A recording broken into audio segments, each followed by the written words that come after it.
जय श्री कृष्णा, राधे राधे। सभी भगवत प्रेमियों को दीपावली के पावन पर्व की अनंत अनंत शुभकामनाएं। जैसा कि आप सभी जानते हैं, हमारे पौराणिक मान्यताओं के अनुसार सनातन धर्मावलंबियों के लिए बड़ा ही परम पवित्र, पावन और श्रेष्ठ पर्व है। दीपावली का यह पर्व हमें अंधकार से प्रकाश की ओर ले जाने की बड़ी सुंदर शिक्षा देता है। हमारे वेदों में कहा गया, तमसो माँ ज्योतिर्गमय, अंधकार से प्रकाश की ओर चलो। ये अंधकार क्या है? ये जो हमारे भीतर अज्ञान रूपी अंधकार बैठा, यही सबसे बड़ा शत्रु है। अज्ञान अध्वांत विध्वंसा, ये अज्ञान रूपी अंधकार का कार्य क्या है? ये हमें आत्मबोध कराने के मार्ग का सबसे बड़ा बाधक है, सबसे बड़ी बाधा है। इसलिए इस अज्ञान रूपी अंधकार को नष्ट करने वाला यह दीपावली का पावन पर्व हमें उपदेश देता है। इस अज्ञान रूपी अंधकार को दूर करके और स्वयं को पहचाने। स्वयं में क्या पहचाने? परमात्मा है का। हम ढूंढते हैं सब जगह, यहाँ मिलेगा वहाँ मिलेगा, पर जो भीतर बैठा है उसको अगर बाहर खोजेंगे तो मिलेगा क्या? भीतर जो बैठा है उसको पहचानने के लिए, जानने के लिए तो हमें भीतर की ओर ही देखना पड़ेगा। ये आँखों से हम संसार को देख सकते हैं, पर इन आँखों को देखने के लिए महाराज हमें दर्पण के सामने अपने आप को उपस्थित करना पड़ेगा। तो यह दीपावली का पावन पर्व हमारे लिए एक दर्पण के समान है, एक आईना है जो उपदेश देता है स्वयं को जानने का। आज बड़े बड़े सिद्ध कोटि के बड़े बड़े ज्ञानी मुनिजन स्वयं को जानने के लिए ना जाने कितनी बड़ी बड़ी तपस्याएं कर रहे हैं, पर जब हमें आत्मबोध होगा तो ये अनुभव में आएगा ही कि परमात्मा सर्वत्र सब जगह है। जिसको हम अपने भीतर देख रहे हैं वह सबके भीतर बैठा है। और जिस दिन यह बोध हो जाएगा कि जो सबके भीतर बैठा है, तो फिर कैसा द्वेष, कैसा राग, कैसा मोह, कैसा शत्रुता का बैर भाव, ये सब स्वतः समाप्त हो जाएंगे। एक ये नन्हा सा दीपक भी हमें उपदेश देता है, शिक्षा देता है कि कैसे सूर्य अस्त होने के बाद जब अंधकार दशों दिशाओं में फैल जाता है, उस समय भी एक नन्हा सा दीपक स्वयं को जला करके और प्रकाश दे सकता है। तो ये मानव का तो शरीर ही इसलिए मिला है कि प्रत्येक प्राणी के लिए, जिनका रास्ता थोड़ा कठिन है, उनके लिए एक दीपक की तरह बन करके और उनका पथ प्रदर्शन कर सको, उनका मार्गदर्शन कर सको, औरों की सेवा कर सको। यही सब दीपावली के पावन प्रकाश पर्व का महत्व है। तो आध्यात्म की दृष्टि से तो मेरा यही मानना है कि ये हमें वर्तमान में जीने की शिक्षा देता है। हम क्या करते हैं? भूतकाल में जीते हैं और भविष्य की चिंता करते हैं। जो बीत चुका उसे बार बार चित्त में लाते हैं, और जो होने वाला उसके बारे में बार बार सोचते रहते हैं। वर्तमान में कब जिए?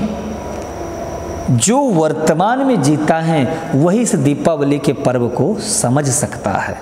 इसलिए वर्तमान में जियो। हमारे पास हो सकता है बहुत सारी वस्तुओं का अभाव हो, पर उन अभावों में भी जो पूर्णता को समझे वही ज्ञानी है। संतोषम परमम सुखम, हमें ये धन्यवाद करना चाहिए। जो भी हमारे पास वस्तु है, दीपावली को हम क्या करते हैं? अपने सामने लक्ष्मी जी की पूजा करते हैं, तो कोई सोने का सिक्का, कोई चांदी का सिक्का, किसी के पास कोई जो भी है सामग्री, धन संपदा, सब सामने एकत्रित करते हैं और सब कुछ सामने रखकर उसकी पूजा करते हैं। क्यों सामने रखते हैं? ताकि भगवान को जो हम बार बार शिकायत करते हैं ना, ताकि तुम स्वयं देखो तुम्हारे पास क्या है। अपने आप तुम्हारी शिकायतें कम हो जाएंगी, तुम्हारे भीतर की शिकायत धीरे धीरे समाप्त हो जाएगी। लेकिन अगर फिर भी संतोष नहीं, असंतुष्टि भरी है, तो महाराज जो भगवान कहते जो तुम्हारे पास है ना, अगर असंतोष है तो उसे भी मैं छीन लेता हूँ, उसे भी मैं ले लेता हूँ। क्यों? ताकि तुम्हें बोध हो सके कि तुम्हारे पास जो था वो कम नहीं था। तुम्हारे पास क्या था, तुम्हें ये आत्मज्ञान में पता चल सके। तो इसलिए जितना भी है, जो भी है, उसे पूर्ण समझ करके और प्रसन्न रहो। प्रसन्नात्मा खुश रह करके, आनंदित रह करके और प्रभु का धन्यवाद व्यक्त करो।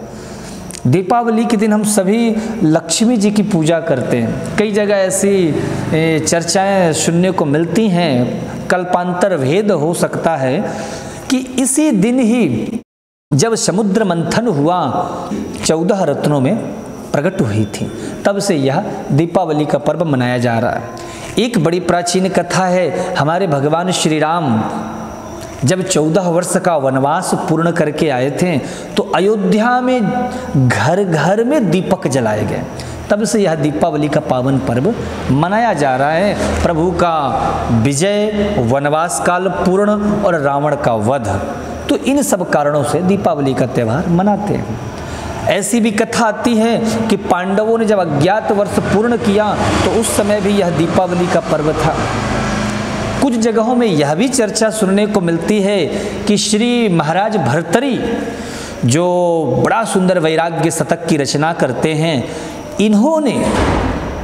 इनके जो अनुज हैं श्री महाराज विक्रमादित्य, जब यह सब कुछ छोड़ करके गए तो दीपावली का ही पर्व था जिस दिन ये सनातन धर्म के परम विदूषक श्री महाराज विक्रमादित्य जी राज सिंहासन पर विराजित हुए थे।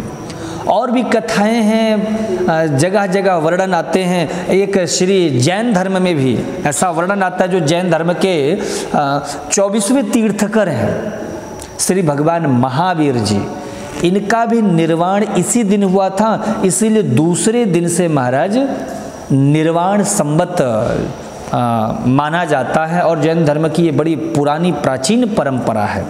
तो ऐसे बहुत सारी कथाएं कई जगह ये भी चर्चा है कि भगवान बलि के यहाँ जब बामन रूप धर करके और 3 पग लेने के लिए गए तो उसी दिन ही भगवान ने 3 पग नाप करके और सुतल लोक का राजा बनाया।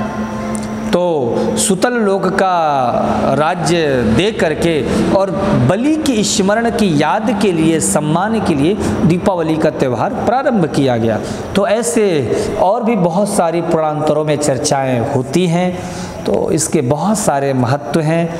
मैं आप सबके लिए उज्जवल भविष्य की कामना करते हुए और आपके सबके हृदय में, मानव मात्र के हृदय में भगवान की भक्ति का, प्रेम का, ज्ञान का दीपक जलता रहे, यही मेरी मंगल कामना के साथ आप सभी को एक बार फिर से दीपावली के पावन पर्व की बहुत बहुत शुभकामनाएं।